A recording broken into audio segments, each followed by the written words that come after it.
जय श्री कृष्णा, राधे राधे। आप सभी भक्तों का आपके अपने यूट्यूब चैनल श्री कृष्ण दीवानी में हार्दिक स्वागत है।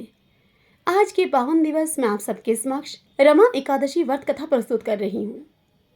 हमारे पुराणों में कहा गया है कि रमा एकादशी का व्रत कामधेनु गाय को अपने घर में रखने के बराबर फल प्रदान करता है।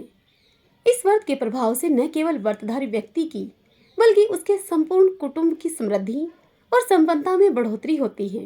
इस व्रत को करने से माँ लक्ष्मी की अपार कृपा बरसती है। इस साल 2023 में रमा एकादशी पर बहुत सारे शुभ योगों का भी संयोग बन रहा है। इस बार रमा एकादशी भगवान विष्णु के प्रिय दिन गुरुवार को पड़ रही है। रमा एकादशी पर गोवत्स द्वादशी यानी कि बछ बारस का शुभ संयोग भी बन रहा है। इस दिन गाय माता की पूजा का विधान है। कार्तिक माह के कृष्ण पक्ष की इस एकादशी का प्रारंभ 8 नवंबर 2023 को सुबह 8:23 पर होगा और इस तिथि की समाप्ति होगी 9 नवंबर 2023 को सुबह 10:41 पर। तो देखिए, उदया तिथि के अनुसार यह व्रत 9 नवंबर 2023 को गुरुवार के दिन रखा जाएगा। आइए भगतजनों, अब हम रमा एकादशी की व्रत कथा सुनते हैं। सभी बोलिए विष्णु भगवान की जय। बहुत समय पहले एक राजा जिसका नाम मुचकुंद था, उसका शासन था। तरुण देव, कुबेर देव तथा विभीषण सहित उसके अन्य मित्र भी थे। वह राजा विष्णु भगत और सदैव सच बोलने वाला था। उसका राज्य अशांति रहित तथा शत्रु के रहित था। उस राजा को एकादशी व्रत का पूरा विश्वास था। इससे वह प्रत्येक एकादशी को व्रत करता तथा अपनी राज्य की प्रजा पर भी यही नियम वह लागू करता था। उसके यहाँ चंद्रभागा नाम की पुत्री का जन्म हुआ। उसका विवाह शोभन से हुआ, जो कि राजा चंद्रसेन का पुत्र था। चंद्रभागा तो अपने पिता से भी अधिक एकादशी व्रत पर विश्वास करती थी। एक बार जब वह मायके में ही थी तो एकादशी आ गई, परंतु वह चंद्रभागा अपने पति की दुर्बलता से बड़ी चिंतित थी, क्योंकि उसका पति अपनी दुर्बलता के वश एकादशी उपवास नहीं कर सकता था। दशमी के दिन चंद्रभागा के पिता ने अपने पूरे राज्य में यह ढिंडोरा पिटवा दिया कि एकादशी को प्रत्येक प्राणी उपवास रखेगा, जिसमें हाथी घोड़े भी शामिल थे। चंद्रभागा का पति भयभीत होकर अपनी पत्नी के पास आया और उसे बोला कि हे प्रिय, मैं तो अति भयभीत हूँ, क्योंकि अपनी दुर्बलता के कारण मैं तुम्हारे पिता के आदेश का भला कैसे पालन करूंगा, क्योंकि यदि मैंने उपवास किया तो उससे मेरी मृत्यु निश्चित है। यह सुनकर चंद्रभागा उसे बोली कि हे स्वामी, आप अन्यत्र कहीं चले जाइए ताकि आपको भोजन मिल सके, क्योंकि यदि आप यहाँ पर रहे तो आपको यह उपवास करना ही पड़ेगा। यह सुनकर दृढ़चित होकर शोभन बोला कि हे प्रिय, अब तो मैं अवश्य ही एकादशी का उपवास करूंगा, परिणाम चाहे जो भी रहे। ऐसा सोचकर शोभन ने एकादशी का उपवास किया और वह अब सुधा प्यास से पीड़ित होकर तड़पने लगा। सूर्यास्त के बाद वह रात्रि भर भूख प्यास से झटपटाता रहा और अगले दिन सूर्योदय से पहले ही इस संसार से चल बसा। राजा ने उसके मृत शरीर का अंतिम संस्कार भी करवा दिया, परंतु चंद्रभागा अपने पति की आज्ञा के अनुसार पति के साथ सती नहीं हुई और अब वह अपने पिता के घर में ही रहने लगी। रमा उपवास के प्रभाव से शोभन को मृत्यु के बाद मंदराचल पहाड़ पर धन संपदा से परिपूर्ण और निष्कंटक एक उत्तम नगर मिला। उसके महल में अति सुंदर स्वर्ण रत्न जटित खंभे थे। वहां पर वह स्वर्ण तथा मणियों के सिंहासन पर सुंदर वस्त्र और आभूषणों से युक्त हुआ बैठा हुआ था। वस्त्र आभूषणों से लदी अप्सराएं उसकी स्तुति कर रही थीं। सिंहासन पर विराजमान शोभन दूसरे इंद्र की भांति प्रतीत हो रहा था। मुचुकुंद नरेश के राज्य में रहने वाला सोम शर्मा ब्राह्मण जब तीर्थ यात्रा करते हुए उस पर्वत पर घूम रहा था तो उसने शोभन को वहां पर देखा। वह उस शोभन के पास गया। शोभन उसको देखकर सिंहासन से उठ खड़ा हुआ और उसने सोम शर्मा से अपने ससुर और पत्नी चंद्रभागा की कुशल क्षेम पूछी। तब सोम शर्मा बोला कि हे राजन, हम सब तो ठीक ठाक हैं, चंद्रभागा भी कुशल से है। आप तो अपना हाल बताइए। मुझे यह बहुत आश्चर्यजनक लग रहा है कि आपकी यह नगरी अति सुंदर है। पहले कभी भी मैंने इसे नहीं देखा है। आप यहाँ किस प्रकार पहुंचे हैं? तब शोभन नरेश बोला कि हे ब्राह्मण देव, यह सब कार्तिक माह की कृष्ण पक्ष की रमा एकादशी के उपवास से संभव हुआ है। उसी के पुण्य प्रभाव से मुझे यह अति उत्तम नगरी प्राप्त हुई है, परंतु यह अध्रुव है। यह सुनकर सोम शर्मा बोला कि हे नरेश, यह ध्रुव अथवा अध्रुव क्यों कर होता है, यह मुझे आप समझाइए। इस पर शोभन ने उस ब्राह्मण से कहा कि यह उपवास अनिच्छा से किया था मैंने, इसी कारण से यह नगरी मुझे मिली है। अगर आप यह सब मेरी पत्नी चंद्रभागा से जाकर कहेंगे तो वह इसको अपने पुण्य प्रभाव से ध्रुव बना सकती है। ब्राह्मण सोम शर्मा ने अपने नगर में आकर सारा हाल चंद्रभागा को कह सुनाया। राजपुत्री चंद्रभागा ने सारा हाल सुनकर ब्राह्मण से कहा कि हे ब्राह्मण पुत्र, आप सब कुछ स्वयं देखकर आए हैं या फिर कोई स्वप्न की बात मुझे बतला रहे हैं। तब सोम शर्मा ने उससे कहा कि हे राजपुत्री, मैंने तुम्हारे पति शोभन को तथा उस स्थान को स्वतः ही देखा है, परंतु वह स्थान अभी अध्रुव है। तुम कोई ऐसा उपाय करो जिससे कि वह ध्रुव हो जाए। राजपुत्री चंद्रभागा ने कहा कि हे सोम शर्मा, तुम मुझे उस स्थान पर ले चलो, मैं अपने पति को देखना चाहती हूँ।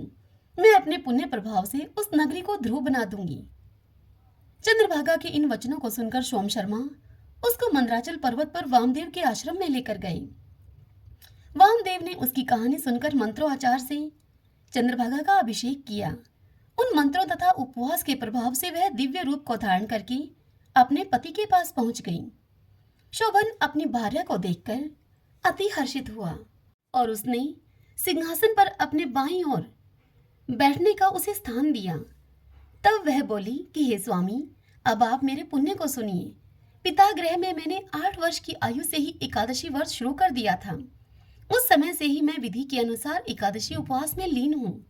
अब मेरे उन उपवासों के पुण्य प्रभाव से यह नगर ध्रुव हो जाएगा तथा दिव्य कर्मों से महाप्रलय तक यह अक्षुण्ण बना रहेगा।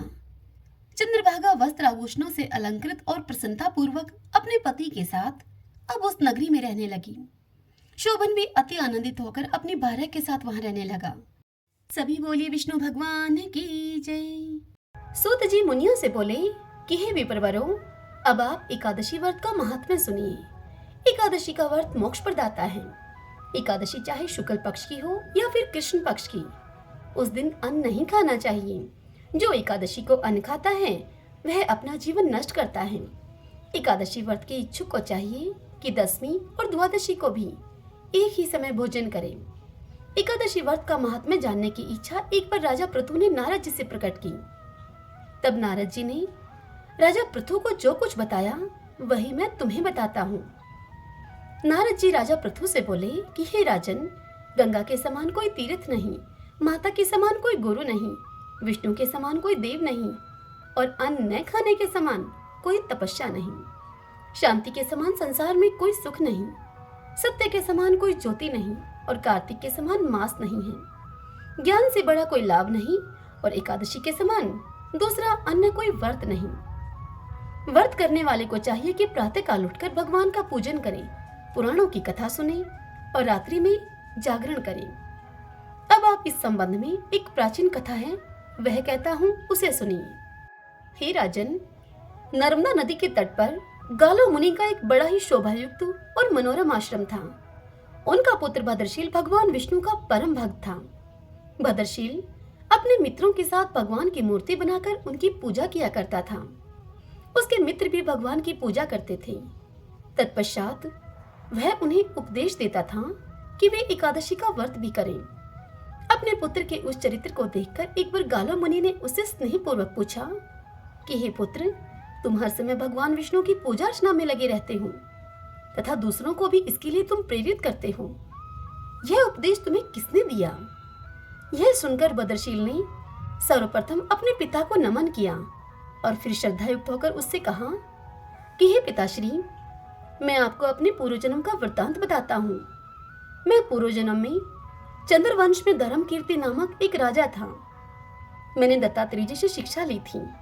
उस जन्म में मैंने 1000 वर्षों तक शासन किया, किंतु जीवन के उत्तरार्ध में दुर्भाग्यवश मैं बुरी संगत में पड़ गया। वेद मार्ग को छोड़कर मैं पाखंड के मार्ग पर चल पड़ा। जब मेरा आचरण बिगड़ा तो मेरी प्रजा का आचरण बिगड़ते भी देर न लगी। एक दिन की बात है, मैं शिकार खेलने के लिए वन में चला गया। उस दिन मैं भूखा प्यासा ही रहा। घूमते घूमते मैं नर्मदा नदी के तट पर आ पहुंचा। संयोगवश उस दिन एकादशी की तिथि थी। वहां अनेक वैष्णव भक्त भगवान का कीर्तन कर रहे थे। मैं भूखा प्यासा वहीं पर पड़ा रहा और रात्रि भर उनका कीर्तन सुनता रहा, क्योंकि भूख के कारण मुझे नींद तो आ न रही थी। इधर प्रातः होने पर उनका कीर्तन समाप्त हुआ और उधर मेरे प्राण निकल गए। यमदूत मुझे लेकर अब चित्रगुप्त जी के पास जा पहुंचे। चित्रगुप्त ने कहा कि मैंने बहुत सारे पाप किए हैं, किंतु एकादशी के व्रत के बाद चूंकि मेरे प्राण निकले हैं, इस कारण से मैं सभी पापों से मुक्त हो गया हूँ। यह सुनते ही स्वयं यमराज ने मुझे प्रणाम किया और फिर अपने दूतों को बताया कि एकादशी का व्रत करते हुए जिसके भी प्राण निकले हों, वह मनुष्य स्वर्ग का अधिकारी होता है। जो कोई अनजाने में भी एकादशी का व्रत करता है, उसके सभी पाप नष्ट हो जाते हैं। इसके बाद हे पिताश्री, मुझे एक सुंदर विमान में बैठाकर स्वर्ग भेज दिया गया। उसके बाद हजारों वर्षों तक इंद्रलोक और विष्णुलोक में निवास करने के बाद अब मैंने आपके यहाँ जन्म लिया है। नारद जी इतनी कथा सुनाकर राजा पृथु से कहते हैं कि हे राजन, एकादशी व्रत की महिमा तो अपार है। जो भी श्रद्धा भक्ति से इस कथा को पढ़ता है अथवा सुनता है, उसके समस्त पाप नष्ट हो जाते हैं और सब सुख भोग कर वह अंत काल में वैकुंठ का अधिकारी होता है। श्रीमन नारायण नारायण नारायण, श्रीमन नारायण नारायण नारायण। प्राचीन काल में एक लड़की का जन्म राक्षस कुल में हुआ, जिसका नाम वृंदा था। दैत्यराज कालनेमी जैसे राक्षस परिवार में पैदा होने के बाद भी वृंदा भगवान विष्णु की पूजा किया करती थी। जब वृंदा बड़ी हुई तो उसकी शादी जालंधर नामक दैत्य से हो गई। जालंधर काफी शक्तिशाली राक्षस था, जिसका जन्म भगवान शिव के तेज के कारण समुद्र से हुआ था। बलवान होने के कारण जालंधर को दैत्यों का राजा बनाया गया। वृंदा से शादी करने के बाद जालंधर की शक्ति और पराक्रम बढ़ता ही गया। उसे किसी भी तरह से हराना मुश्किल था। जालंधर के बढ़ते अहंकार और आतंक से सभी देवता परेशान थे। जालंधर की बढ़ती हुई ताकत के पीछे उसकी पत्नी वृंदा की विष्णु भक्ति और सतीत्व था। होते होते जालंधर अपनी शक्ति और अहंकार में चूर होकर स्वर्ग की देवियों पर काबू पाने की कोशिश करने लगा। अब इसी दौरान एक बार उसने माता लक्ष्मी को पाने का प्रयास किया, परंतु समुद्र से जन्म लेने के कारण माता लक्ष्मी ने उसे अपना भाई बना लिया। फिर उसकी नजर माता पार्वती पर गई और उन्हें पाने के लिए जालंधर ने मायाजाल रचा। अपने मायाजाल से जालंधर ने शिव का रूप धारण किया और माता पार्वती के करीब जाने की कोशिश करने लगा। उसी वक्त माँ पार्वती ने उसे पहचान लिया और जब तक जालंधर कुछ समझ पाता, वो अदृश्य हो गई। जालंधर के इस दुर्व्यवहार से पार्वती जी को काफी गुस्सा आया और इस पूरी घटना के बारे में उन्होंने भगवान विष्णु को बताया। इधर जालंधर भगवान शिव से पार्वती जी को पाने के लिए कैलाश पर्वत पर युद्ध कर रहा था। तभी भगवान विष्णु ने जालंधर को सबक सिखाने की ठानी। सभी को पता था कि जालंधर अपनी पत्नी के पूजा पाठ और सतीत्व की वजह से ही अजय हुआ है। ऐसे में भगवान विष्णु ने जालंधर को हराने के लिए उसकी पत्नी का पतिव्रत धर्म भंग करने के लिए मायावी चाल चली। भगवान विष्णु एक साधु का रूप धारण करके वृंदा से वन में मिलने के लिए गए। उनके साथ दो मायावी राक्षस भी थे, जिन्हें देखते ही वृंदा डर गई। तभी भगवान विष्णु ने उन दोनों राक्षसों का वृंदा के सामने ही वध कर दिया। वृंदा यह देखकर समझ गई कि ये कोई आम व्यक्ति नहीं है। उसी पल वृंदा ने साधु से अपने पति के बारे में पूछा। साधु बने हुए भगवान विष्णु ने अपनी माया शक्ति से दो बंदर प्रकट किए। दोनों बंदरों के हाथों में जालंधर का सिर और धड़ था। यह देखते ही वृंदा बेहोश हो गई। कुछ समय के बाद होश में आने पर वो साधु से अपने पति को दोबारा जिंदा करने की प्रार्थना करने लगी। वृंदा की विनती सुनकर उसकी आंखों के सामने ही साधु ने अपनी माया से जालंधर के कटे हुए शरीर के हिस्सों को जोड़ दिया और स्वयं उस शरीर में समा गए। वृंदा को जरा सा भी अंदाजा नहीं था कि उसके साथ ऐसा छल किया गया है। जालंधर का रूप धारण किए हुए विष्णु जी को वृंदा अपना पति समझकर रहने लगी।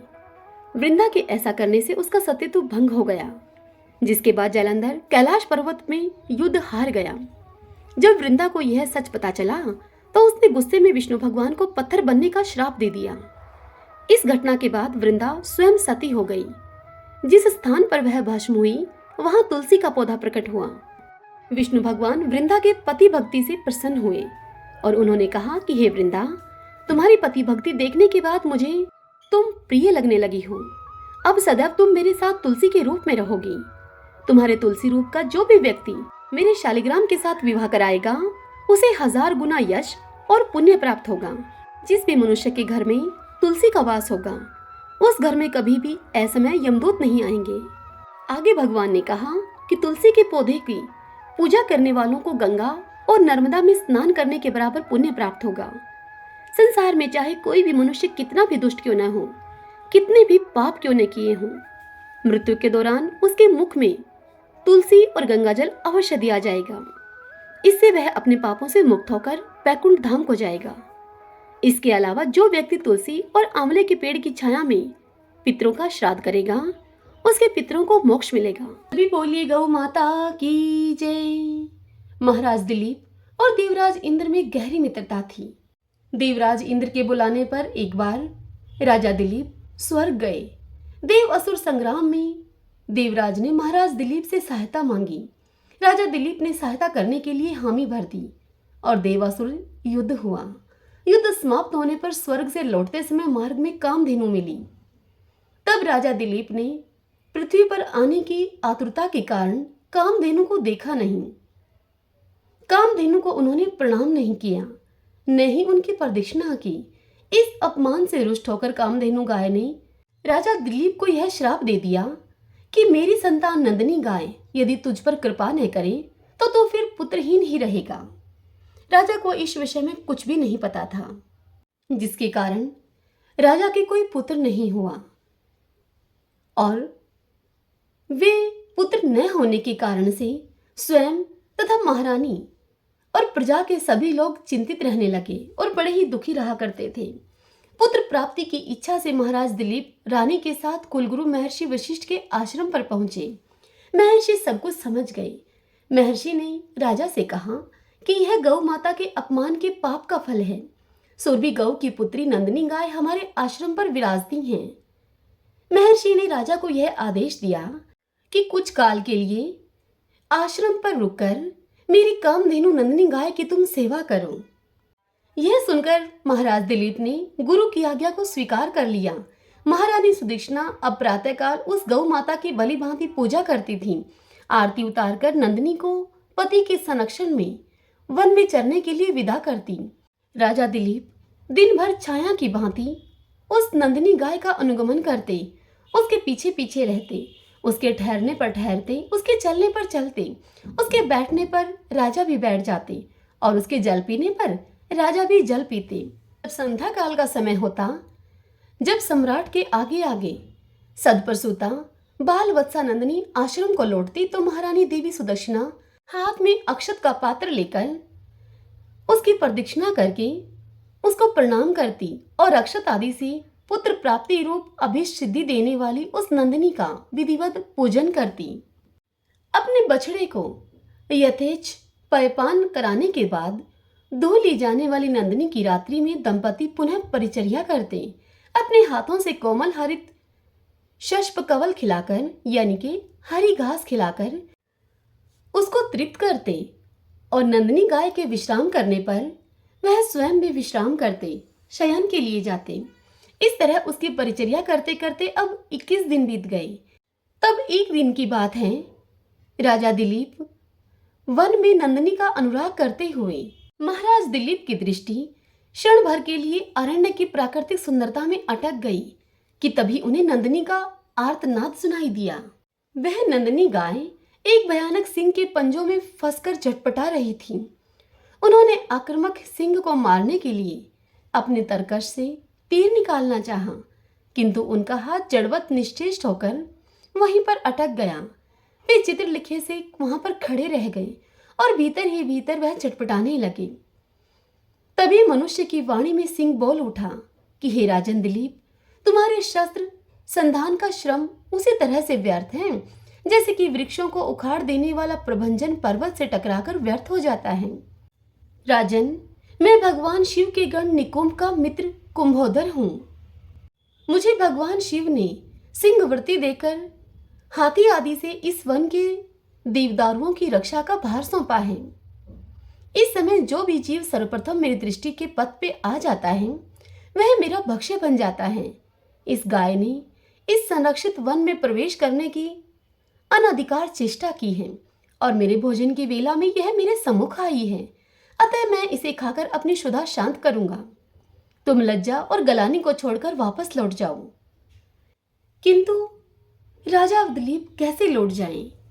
पर दुख कातर दिलीप भय और व्यथा से चटपटाती हुई, नेत्रों से अविरल आंसू बहाती हुई नंदिनी को देखकर और उस संध्या काल में अपनी मां की उत्कंठा से प्रतीक्षा करने वाले उसके दूत मुहे बछड़े का स्मरण करके करुणा विगलित हो गई।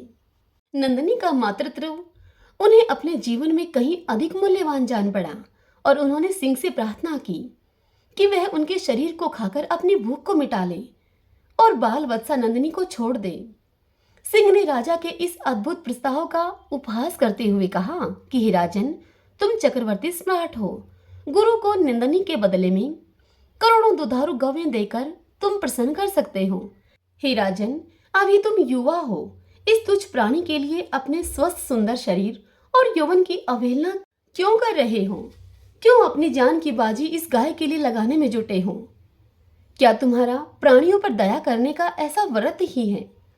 तो भी आज यदि इस गाय के बदले में मैं तुम्हें खा लूंगा तो तुम्हारे मर जाने पर केवल इसकी ही विपत्तियों से रक्षा हो सकेगी। और यदि मैंने इस गाय को खा लिया और तुम जीवित रहे तो पिता की भांति संपूर्ण प्रजा का तुम निरंतर आने वाली विपत्तियों से तुम रक्षा करते रहोगे। राजन, स्वर्ग की प्राप्ति के लिए तप त्याग करके शरीर को कष्ट देना तुम जैसे अमित ऐश्वर्यशालियों के लिए निरर्थक है। स्वर्ग, अरे यह तो इस पृथ्वी पर ही है। जिस मनुष्य को वैभव विलास के सभी साधन उपलब्ध हैं वह तो समझो स्वर्ग में ही रह रहा है।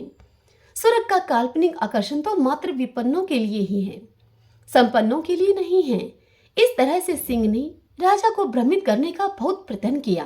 भगवान शंकर के उस अनुचर सिंह की बात को सुनकर अत्यंत दयालु महाराज दिलीप ने उसके द्वारा आक्रांत नंदिनी को देखा, जो कि अश्रुपूरित कातर नेत्रों से उनकी ओर लगातार देख रही थी और अपने प्राण रक्षा की याचना कर रही थी उनसे। राजा ने क्षत्रियत्व के महत्व को प्रतिपादित करते हुए उत्तर दिया कि नहीं सिंह, नहीं, मैं गौ माता को तुम्हारा भक्ष्य बनाकर नहीं लौट सकता हूँ। मैं अपने क्षत्रियत्व को क्यों कलंकित करूं? क्षत्रिय संसार में इसलिए प्रसिद्ध हैं कि वे विपत्ति से औरों की रक्षा करते हैं। राज्य का भोग भी उनका लक्ष्य नहीं है। उनका लक्ष्य तो यह है कि वह लोक रक्षा से कीर्ति अर्जित करें। निंदा से मलिन प्राणों और राज्य को तो वे तुच्छ वस्तुओं की भांति त्याग देते हैं। इसलिए हे सिंह, तुम मेरे इस शरीर की चिंता मत करो, इस पर दयालुता न दिखाओ। मेरे भौतिक शरीर को खाकर तुम उसकी रक्षा करो, क्योंकि यह शरीर तो नश्वर है, मरना धर्मा है। इसलिए इस पर हम जैसे विचारशील पुरुषों की ममता नहीं होती। हम तो मात्र इस शरीर के पोषक हैं। मेरा यह मांस का शरीर न भी रहेगा, परंतु गौ रक्षा से मेरा यश शरीर सुरक्षित रहेगा। संसार यही कहेगा कि गौ माता की रक्षा के लिए एक सूर्यवंशी राजा ने अपने प्राणों की आहुति दे दी। एक चक्रवर्ती सम्राट के प्राणों से भी अधिक मूल्यवान एक गाय है। राजा दिलीप की समग्र बात सुनकर सिंह ने कहा, हे राजन, अगर आप अपना शरीर मेरा आहार बनाना ही चाहते हैं तो ठीक है।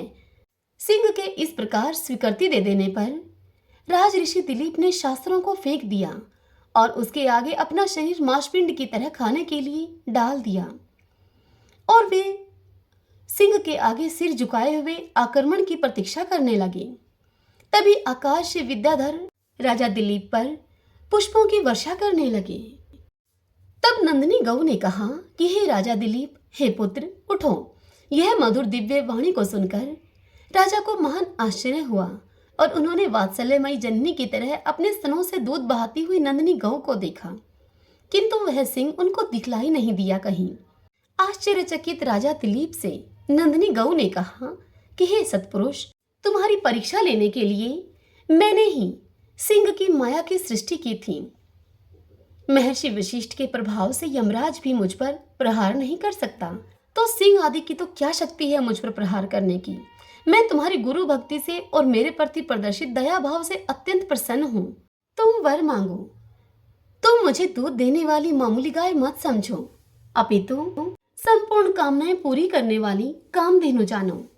यह सुनकर राजा ने अपने दोनों हाथ जोड़कर वंश चलाने वाले अनंत कीर्ति पुत्र की याचना की। तब नंदिनी ने तथास्तु कहा। उन्होंने कहा कि राजन, मैं आपकी गौ भक्ति से अत्यधिक प्रसन्न हूँ। मेरे स्तनों से दूध निकल रहा है, उसे पत्ते के दोने में धोकर पी लेने की आज्ञा गौ माता ने राजा को दी और कहा, हे राजा दिलीप, तुम्हें अनंत प्रतापी पुत्र की प्राप्ति होगी। राजा ने निवेदन किया कि माँ, बछड़े के पीने तथा होम आदि अनुष्ठान के बाद बचे हुए तुम्हारे दूध को मैं पी सकता हूँ क्या? दूध पर पहला अधिकार तो बछड़े का है और द्वितीय अधिकार गुरुजी का है। राजा के धैर्य ने नंदिनी गाय के हृदय को जीत लिया। वह प्रसन्न मना कामधेनु राजा के आगे आगे आश्रम को लौट आई। तदंतर राजा ने बछड़े के पीने तथा अग्निहोत्र से बचे हुए दूध का महर्षि की आज्ञा पाकर पान किया। फलतः वे रघु जैसे महान यशस्वी पुत्र से पुत्रवान हुए और इसी वंश में गौ भक्ति के प्रताप से स्वयं भगवान श्री राम ने अवतार ग्रहण किया। सभी बोलिए गाय माता की जय। जय सिया राम। अब हम श्री विष्णु सहस्रनाम स्तोत्र का पाठ करेंगे। सभी बोलिए विष्णु भगवान की जय। यश स्मरण मातृण जन्म संसार बंधनात् विमुच्यते। नमस्तस्मै विष्णवे प्रभ विष्णवे। नमः समस्त भूतानामादि भूताय भूव्रते अनेक रूप रूपाय विष्णवे प्रभ विष्णवे। ओम विष्णुवे नमः। ओम विश्वम विष्णु है वषटकारो भूत भव्य भवत प्रभु है भूतकृत भूत भृतभाव भूतात्मा भूत भावन भूतात्मा परमात्मा च मुक्तानां परमागति है अव्यय पुरुष साक्षी क्षेत्रज्ञो अक्षर एवच योगो योग विद्याम नेता प्रधान पुरुषेश्वर है नारसिंह वपु है श्रीमान केशव पुरुषोत्तम है सर्व शिव स्थाणु भूतादि निधिर्व्यय संभो भावनो व्रता प्रभो प्रभु ईश्वर है स्वयंभु है शंभुरादित्य पुष्कराक्षो महास्वन है अनादि नित्नो दाता विद्याता धातुरुत्तम है अप्रमेयो हर्षिकेश पदम नाभो अमर प्रभु है विश्वकर्मा मनुस्त्वष्टा शतविष्टो शतविरो ध्रुव है अग्रह है शाश्वत है कृष्णो लोहिताक्ष प्रतर्दन है प्रभुत त्रिकुब्धाम पवित्रम मंगलम परम ईशान प्राणदय प्राण ज्येष्ठ श्रेष्ठ प्रजापति है हिरण्यगर्भ भूगर्भ माधवो मधुसूदन है ईश्वरो विक्रमी धन्वी मेधावी विक्रम कर्म है अनुत्तमो दुरादर्श कर्तग कर्तिरात्मवान है सुरेश शरणम शरणम विश्वरेता प्रजापो असंवत्सरो व्यालय प्रत्यय सर्वदर्शन है अजय सर्वेश्वर सिद्ध सिद्धि सर्वाधीर अच्युत है वर्षा कपिर में आत्मा सर्वयोग विनीय सरत है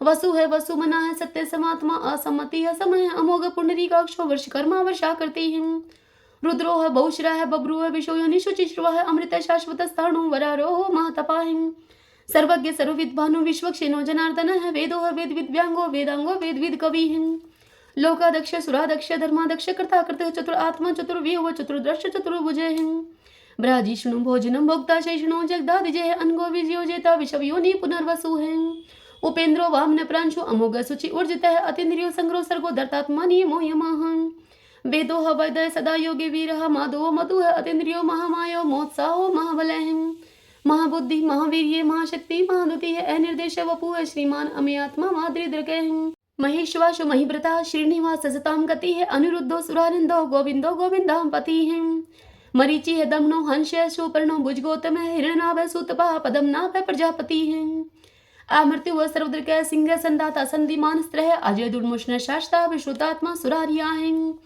गुरु हो गुरु तुमो धामो सत्य सत्य पराक्रम है निमिषो अन्विष शत्र गवि पाचस्पति रुधारदी है अग्रणी है ग्रामणी है श्रीमान न्याय नेता स्मीरण है शस्त्र मुर्दा विश्वात्मा शस्त्राक्ष शस्त्रपात आवर्तनो निर्वर्तात्मा संवर्त है संपर मर्दन है असंवर्त को वहनी है अनिल धरणी धरे है शिव प्रसाद प्रश्नात्मा विषवधरक विषव भुग विभु है सत्कृता सत्कृत है साधु जैनो नारायणो नर है असंख्य अपरमे आत्मा विशिष्ट है शिष्टकर सूची है सिद्धार्थ दिधि संकल्प है सिद्धि दय सिद्धि साधन है वर्षाई वर्ष वो विष्णु वर्ष परवा वर्षोदर है वर्धन वर्धमान है विविक्त है श्रुति सागर है सुभजो दुर्धरो वाग्मी महेंद्रो वसुदो वसु है नेक रूप है वृद्ध रूप है शिप विष्टि प्रकाश ने औजस्ते जो दूती रह प्रकाशात्मा प्रताप न हृदय स्पष्ट अक्षरो मंत्र चंद्राशु भास्कर दूती अमृताम शुद्ध भो भानु शश बिंदु सुरेश्वर औषधम जगते सत्व सत्यधरम पराक्रमे भूत भव्य भवनाथ है पवन पावनो अनिल है काम काम कृतकांत है काम प्रदय प्रभु है युगाधिकृत युगावर्तो ने कमायो माशन है अदृश्य व्यक्त रूप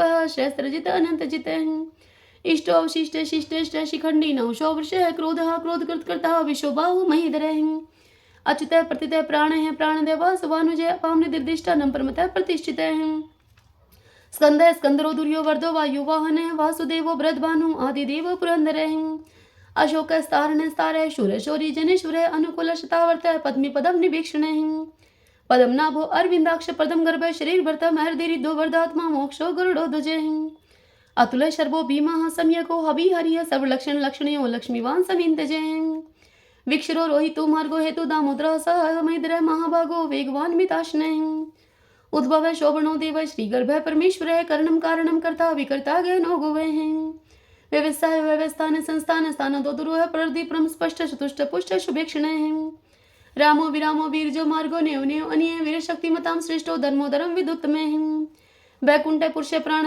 प्रणव प्रतु हिरण्य गर्भ शत्रुघ्नो व्याप्तो वायुर्दोक्ष जय ऋतु सुदर्शन काला परमेष्टि परिग्रह उग्र सनवस्त्रो दक्षो विश्रामो विशो दक्षिणे विस्तार स्थावर स्थाणु परमाणम बीजम व्ययम अर्थो अनर्थो महाकोशो महाभोगो महाधन निर्विणय सत्विष्टो अबूह धर्म योप मामख नक्षत्रिणी नक्षत्री शमे शमे शमी हन यज्ञ इज्योमय जय च कर्तुं स्तरम गति है सर्वदर्शी व मुक्तात्मा सर्वज्ञो ज्ञानमुत्तमम् सुवर्त सुमुख सूक्ष्म सुघोष सुखद सुहर्त मनोहरो जित क्रोधो वीरबाहो विधारणे स्वापन सवशो व्यापी नेकात्मा नेक क्रम कृत वस्रो वस्लो वस्त्र तरंगर्भ धनेश्वरे धर्म गोप धर्म कृत धर्मी शत अशत अक्षरम ए विज्ञाता शस्त्रांशो विधाता कृत लक्षणे गपस्ती ने मी सत्वस्त सिंह भूतमेश्वर आदिदेवो महादेवो देवशो देव वृद्ध गुरु है उत्तरो गोपतिर्गोप्ता ज्ञान गम्य पुरातन शरीर भूत वृद्ध भोक्ता कपिंद्रो पुरी दक्षिण सोमपो अमृतप सोम पुरुजित पुरुषोत्तम है विनीय जय सत्य संधो दाशर सत्वताम पति जीवो विनता साक्षी मुकुंदो अमित विक्रम है अम्बो निद्रिनंत आत्मा मोददिश अनंत कह अजय है महार है स्वभाव जीता मित्र प्रमोदन है आनंदो नंदनो नंदो सत्यधर्मा त्रिविक्रम महर्षि कपिलाचार्य कर्तग मेदने पति त्रिपत्रि दशा अध्यक्ष माश्रंक कृतांत करते महावरा हो गोविंद सुशीर्ण कनकांगदी गुहे गभीरो गहनो गुप्त चक्र गदाधर वेदा स्वांगवाचित कृष्ण दृढ़ संकृष्ण अच्युत वर्ण वर्ण वृक्ष पुष्कराक्षो महामना भगवान भगानंदी वनमाली हलायुध आदित्य ज्योतिरादित्य शेषणो गतिस्तम शुधन्वाखंड पशु है दारुण द्रविण पद द्विस्पर्ग सरदुर्ग व्यासो वाचस्पति यो निजय त्रिशामा श्याम गशाम निर्वाणम बेशिजम विष्कन्यास्कसम शांत निष्ठा शांति प्रायणम शुभांगम शांति दय सत्रष्टा कुमुदय कुवलेशय गोहोति गोपतिर्गोप्ता वृषभाक्षो वृषप्रिय निवर्ति निर्वर्तात्मा संक्षिप्ता श्रीमक शिव श्रीवत्वक्षा श्रीवास श्रीपति श्रीमतांबर श्रीदय श्रीश श्रीनिवास श्रीनिधि श्री विभावन श्रीधर श्रीकर श्रेय श्रीमान लोकत्रयाश्रय स्वक्ष श्वंगस्तानंदो नंदिर ज्योतिर्गणेश्वर विजितात्मा विदेयात्मा सत्कीर्ति चिन्ह संशय उदृण सर्वत चक्षु अनिश शाश्वत स्त्रय भूषयो भूषणो भूत विशोक शोक नाशने अर्चिस्मान अर्चित कुंभ विशुद्धात्मा विशोधन अनिरुद्ध अप्रतिरथ प्रद्युम्नो अमित विक्रम कालने मिनिया वीर शौरी शूर्जनेश्वर त्रिलोकात्मा त्रिलोकेश केशव केशिहारी है कामदेव कामपाल कामी कांत कृतागम है निर्देश वोपु विष्णु वीरो अनंत तो धनंजय ब्राह्मणियों ब्रह्माकृत ब्रह्मा ब्रह्मा विवर्धन है ब्रह्माविद ब्राह्मणो ब्रह्मी ब्रह्माज्ञो ब्राह्मण प्रिय है महाकर्मो महाकर्मा महातेजा महोरगे है महाक्रतु महायज्वा महायगो महाहवि है सत्वय स्तव प्रिय स्तोत्रम स्तुतारण प्रिय पूर्ण पुरिता पुण्य पुण्य कीर्ति अनामय मनोजव तीरथ करो वसुरिता वसुप्रदय वसुप्रदो वासुदेवो वसु है वसु मना हवि है सदगति है सत्कृति सत्ता सत्भूति सत्य प्रायण सुरेश श्रेष्ठ सन्निवास सुयामुने भूतावासो वासुदेव सर्वासु निलयो अनिलय दर्पः द्रुप्तो द्रुप्तो दुर्दुरोतो पराजिते विश्वमूर्ति महामूर्ति दीप्त मूर्ति अमूर्तिमान अनेक मूर्ति अव्यक्त है शतमूर्ति शतानने एकोनेक स्वाहक किमे तत्पद अनुत्तमम लोकवंदु लोकनाथो माधवो भक्त वत्सल स्वर्ण वर्णो हिमांगो व्रांग चंदनांगदी वीरहा विश्व शून्य घरताशी अचल चल अमानी मान दो मानो लोक स्वामी त्रिलोक द्रक सुमेधा मेद जो धन्य सत्यमेधा धराधर तेजो वर्षोदुति दर सर्व शस्त्र व्रताम्बर प्रग्रो निग्रो वेग्रो नेक शंगो गदा गर्जय चतुर्मूर्ति चतुर्बाहु चतुर्व्यूह चतुर्गति चतुरात्मा चतुर्भाव चतुर्वेद एकपात समावर्तो अनिर्वर्तात्मा दुर्जयो दुर्तिकर्म दुर्लभो दुर्गमो दुर्गोयो दुर्वासो दुरार्या शुभांगो लोक सारंग सुतंतु सतंतु वर्धन इंद्रकर्मा महाकर्मा कृतकर्मा कृतागम उद्भव सुंदरो सुंदो रत्ननाभ सुलोचन अर्केवाशन शृंगी जयंत सिर विजयी स्वर्ण बिंदु अक्षोभय सर्वभागी सुरेश्वर महादो मागतो महाभूतो महानिधि कुंदे कुंदरे कुंदे पर्जने पावनो अनिले अमृताशो अमृतोप सर्वज्ञ सर्वतो मुख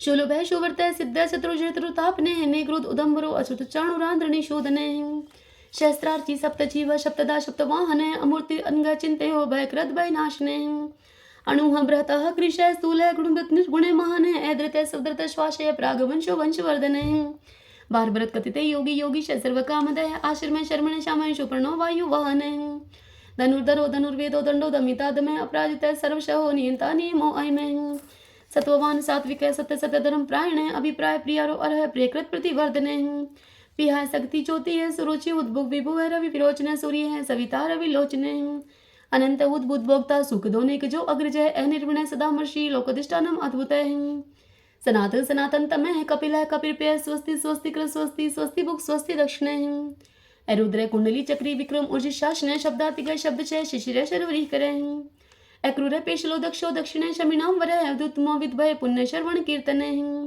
उत्तारणो दुष्कृतिया पुनः दशपन्नाशने वीरा रक्षण संत जीवन प्रिय वस्तित अनंत रूप अनंत श्री जीत मन्यु व्यापा चतुरस्रो गभीरात्मा विदिशो व्याधीशो दिशे अनादिर्भूर भुव लक्ष्मी सुवीरो रुचिरांग दह जननो जन जन्मादि भीमो भीम पराक्रम आधार निल्यो अदाता पुष्पहास प्रजाग्रह उद्रवग सत्पथाचार्य प्राणदय प्रणवः प्रणय प्रमाणम प्राण निल्य प्राणभृत प्राण जीवने दतुम तत्व विदेकात्मा जन्म मृत्यु जराति गे भूर्भुव स्वस्त्रुस्तारे सविता परपिता महा यज्ञ यज्ञपति रज्वा यज्ञांगो यज्ञ वाहने यज्ञ व्रत यज्ञ यज्ञभुक यज्ञ साधने यज्ञांतकृत गुहाम अननम अन्नाद एवच आत्मयोनि संजातो वेखान सामगायन देवकी नंदन स्त्रष्ट शतश पाप नाशने शंख व्रत नंद की चक्री शारंग धनवा गदाधर रतांग पाणी अक्षोभय सर्वपर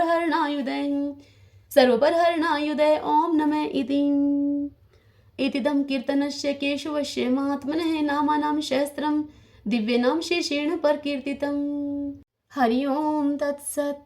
आइए भगतजनों, अब हम श्री महालक्ष्मी की स्तुति करते हैं। महादेवी महालक्ष्मी नमस्ते तुम विष्णु प्रिय शक्तिदायी महालक्ष्मी नमस्ते दुख भंजनी श्रेया प्राप्ति निमित्ताय महालक्ष्मी नमामहं पतितो दधारणी देवी नमामहं पुनः पुनः वेदां स्वं संस्तुतिवन्ति हि शस्त्राणि च मुहुर्मुहुः देवं स्वं प्रणवन्तः लक्ष्मी देवी नमस्तुते नमस्ते महालक्ष्मी नमस्ते भवभञ्जिनी मुक्ति मुक्ति न लभ्यते महादेवी तु कृपा विना सुख सौभाग्यं न प्राप्नोति पत्रलक्ष्मी न विद्यते न तत्फलं समाप्नोति महालक्ष्मी नमामहं देहि सौभाग्यम् आरोग्यं देहि मे परमं सुखं नमस्ते आदिशक्ति त्वं नमस्ते भीडभञ्जिनी विदेहि देवी कल्याणं विदेहि परमां श्रियं विद्यावन्तं यशवन्तं लक्ष्मवन्तं जनं कुरु अचिन्त्य रूपचरिते सर्वशत्रुविनाशिनी नमस्ते तु महामाया सर्वसुखप्रदायिनी नमामयं महालक्ष्मी नमामयं सुरेश्वरी नमामयं जगधात्री नमामयं परमेश्वरी। लक्ष्मी मात की जय। ओम भगवती लक्ष्मी नमो नमः। आइए भगतजनों, अब हम 11 माता की आरती करते हैं। ओम जय एकादशी माता मैया जय एकादशी माता विष्णु पूजा व्रत को धारण कर शक्ति मुक्ति पाता। ओम जय एकादशी माता तेरे नाम गिनाऊं देवी भक्ति प्रदान करनी घन गौरव की दीनी माता शास्त्रों में फरनी। ओम जय एकादशी माता मार्गशीर्ष के कृष्ण पक्ष की विश्वतारिणी जनमी मैया विश्वतारिणी जनमी शुक्ल पक्ष में हुई मोक्षदा मुक्तिदाता बनी आई। ओम जय एकादशी माता पौष के कृष्ण पक्ष की सफला नामक है शुक्ल पक्ष में होए पुत्रदा आनंद अधिक रहे। ओम जय एकादशी माता। नाम षष्ठीला माघ मास में कृष्ण पक्ष आवे, शुक्ल पक्ष में जया कावे, विजय सदा पावे। ओम जय एकादशी माता। विजया फागुन कृष्ण पक्ष में शुक्ला आमल की, पाप मोचनी कृष्ण पक्ष में चैत्र महाबली की। ओम जय एकादशी माता। चैत्र शुक्ल में नाम कामदान, धन देने वाली, नाम भरुतनी कृष्ण पक्ष में वैशाख महावाली। ओम जय एकादशी माता। शुक्ल पक्ष में होए मोहिनी, अपराजेष्ठ कृष्ण पक्षी, नाम निर्जला सब सुख करनी, शुक्ल पक्ष रखी। ओम जय एकादशी माता। योगिनी नाम आषाढ़ में जानो, कृष्ण पक्ष करनी, देवशनि नाम कहायो मैया, शुक्ल पक्ष धरणी। ओम जय एकादशी माता। कामिका श्रावण मास में आवे, कृष्ण पक्ष कहिए, श्रावण शुक्ला होए पवित्र, आनंद से रहिए। ओम जय एकादशी माता।